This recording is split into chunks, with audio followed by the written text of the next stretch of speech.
Pour parler de la force des femmes, il faut d'abord parler de l'éducation des femmes.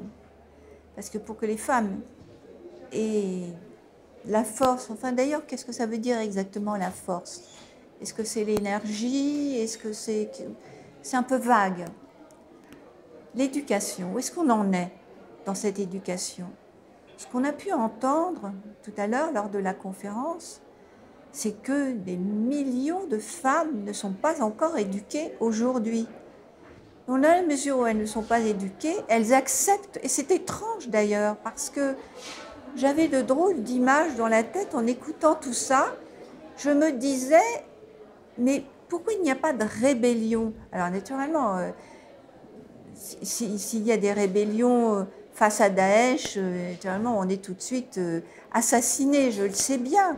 Mais là j'ai senti, on sent dans ces pays quand même une soumission que moi je n'accepte pas. C'est comme ça. Mais cette soumission fait partie de l'éducation. Mais de quelle éducation parle-t-on là? Finalement, d'une éducation qui comprend la religion.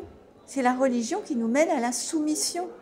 Alors, comment voulez-vous que ces femmes aient ce que vous dites de la force, mais en même temps, quand on nous parle d'une femme qui se sauve avec un enfant dans les bras alors qu'elle va accoucher, etc., c'est une femme qui a de la force.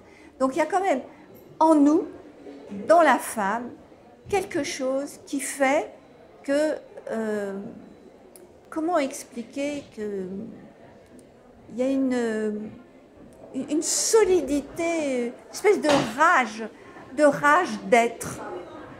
C'est ça que je pense, voilà. Et c'est une rage originelle.